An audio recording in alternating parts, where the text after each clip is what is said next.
प्रिय विद्यार्थियों, आपका हमारे YouTube चैनल एम बी दनिल सर में हार्दिक स्वागत है। आज हम आपको कक्षा 12 संस्कृत दिग्दर्शिका के सुभाषित रत्नान पाठ के महत्वपूर्ण श्लोकों का संदर्भ सहित हिंदी अनुवाद बताने जा रहे हैं, जो कि आपकी बोर्ड परीक्षा के लिए बहुत उपयोगी है। तो चलिए पहला श्लोक देखते हैं। भाषासु मुख्या मधुरा दिव्या गिवाण भारती तस्या ही मधुरम काव्यम तस्मादपि सुभाषितम। एक बार इस श्लोक का पुनः उच्चारण करते हैं। भाषासु मुख्या मधुरा दिव्या गीर्वाण भारती तस्या ही मधुरम काव्यम तस्मादपि सुभाषितम।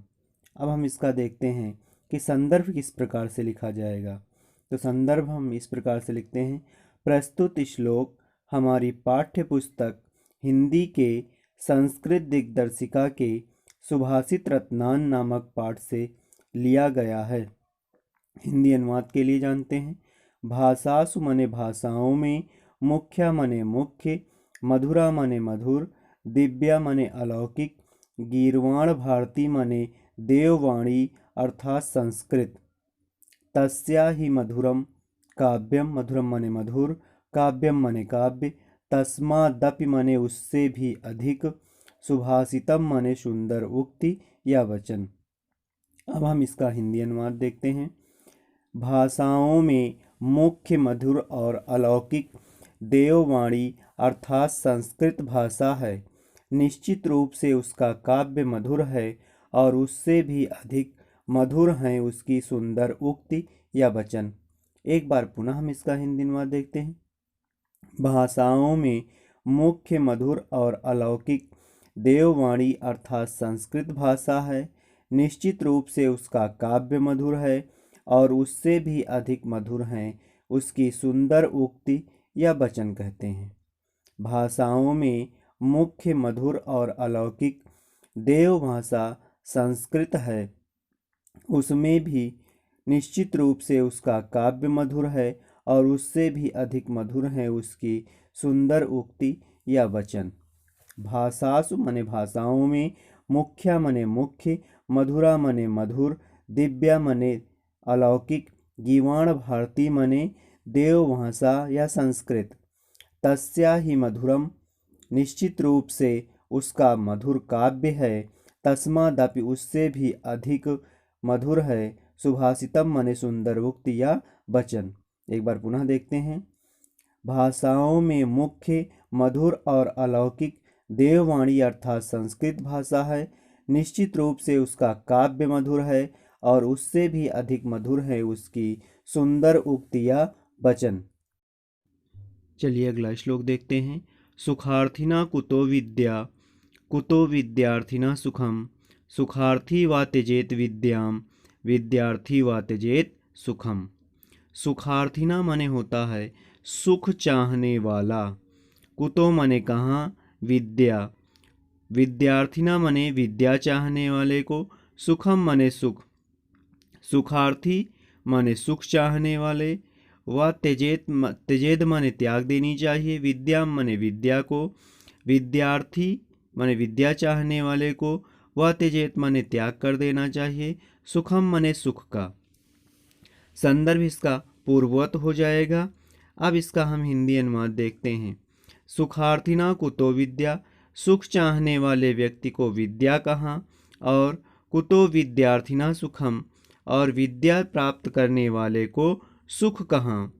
सुखार्थी व त्यजेत विद्याम, इसलिए सुख की इच्छा रखने वाले को विद्या त्याग देनी चाहिए। विद्यार्थी व त्यजेत सुखम, और विद्यार्थी को सुख त्याग देना चाहिए। सुख चाहने वाले व्यक्ति को विद्या कहाँ और विद्या प्राप्त करने वाले को सुख कहाँ। सुख की इच्छा करने वाले को विद्या त्याग देनी चाहिए और विद्यार्थी को सुख त्याग देना चाहिए। सुख चाहने वाले व्यक्ति को विद्या कहाँ और विद्या प्राप्त करने वाले को सुख कहाँ। सुख की इच्छा करने वाले को विद्या त्याग देनी चाहिए और विद्यार्थी को सुख त्याग देना चाहिए। एक बार पुनः हम श्लोक का हिंदी अनुवाद देखते हैं। सुखार्थिना कुतो विद्या, सुख चाहने वाले को विद्या कहाँ, कुतो विद्यार्थिना सुखम, और विद्या प्राप्त करने वाले को सुख कहाँ। सुखार्थी व त्यजेत विद्याम, सुख की इच्छा करने वाले को विद्या त्याग देनी चाहिए। विद्यार्थी व त्यजेत सुखम, और विद्यार्थी को सुख त्याग देना चाहिए। हमारा अगला श्लोक है, जल बिंदु निपातेन क्रमशः पूर्यते घटा, सा हेतु सर्व विद्यानां धर्मस्य च धनस्य च। इसके बाद अगला श्लोक है, काव्य शास्त्र विनोदेन कालो गच्छत धीमताम, व्यसनेन च मूर्खाणाम निद्रया कलहेन वा। इन दोनों के भी संदर्भ पहले जैसे ही होंगे। अब हम तीसरे श्लोक का संदर्भ सहित हिंदी अनुवाद के बारे में देखते हैं। तो संदर्भ जैसा कि हमने बताया पूर्ववत हो जाएगा। इसका हिंदी अनुवाद देखते हैं। जल बिंदु निपातेन, निपातेन माने होता है गिरने से, जल की बूंद गिरने से, क्रमशः माने धीरे धीरे, पूर्यते माने भर जाता है, घटः माने घड़ा, सा हेतु माने वह है कारण, सर्व विद्यानाम सभी विद्याओं का, धर्मस्य च और धर्म का, धनस्य च और धन का। अब हम इसका हिंदी अनुवाद देखते हैं। जल की बूंद बूंद गिरने से घड़ा भर जाता है, यही समस्त विद्याओं, धर्म और धन का कारण है। अर्थात थोड़ा थोड़ा करके ही विद्या, धर्म और धन का संचय होता है। पुनः देखते हैं हिंदी अनुवाद। जल की बूंद बूंद गिरने से घड़ा भर जाता है, यही समस्त विद्याओं, धर्म और धन का कारण है। अर्थात थोड़ा थोड़ा करके ही विद्या, धर्म और धन का संचय होता है, यानी इकट्ठा होते हैं। जल की बूंद बूंद गिरने से घड़ा भर जाता है, यही समस्त विद्याओं, धर्म और धन का कारण है। अर्थात थोड़ा थोड़ा करके ही विद्या, धर्म और धन का संचय होता है। अब हम चौथा श्लोक देखते हैं। काव्य शास्त्र विनोदेन कालो गच्छत धीमताम, व्यसनेन च मूर्खाणाम निद्रया कलहेन वा। काव्य शास्त्र विनोदेन यानी काव्य और शास्त्र के चर्चा रूपी मनोरंजन से, कालो मने समय, गच्छति मने बीतता है या जाता है, व्यतीत होता है, धीमताम मने बुद्धिमानों का, व्यसनेन मने बुरी आदत से, और मूर्खाणाम मूर्खों का, निद्रया कलहेन व, निद्रया मने सोने, कलहेन व मने लड़ाई झगड़े में।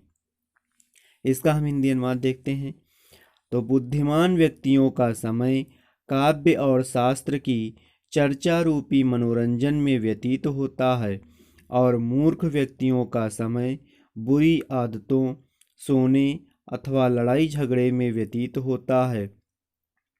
बुद्धिमान व्यक्तियों का समय काव्य और शास्त्र की चर्चा रूपी मनोरंजन में व्यतीत होता है, और मूर्ख व्यक्तियों का समय बुरी आदतों, सोने अथवा लड़ाई झगड़े में व्यतीत होता है। एक बार हम इसका हिंदी अनुवाद पुनः देखते हैं।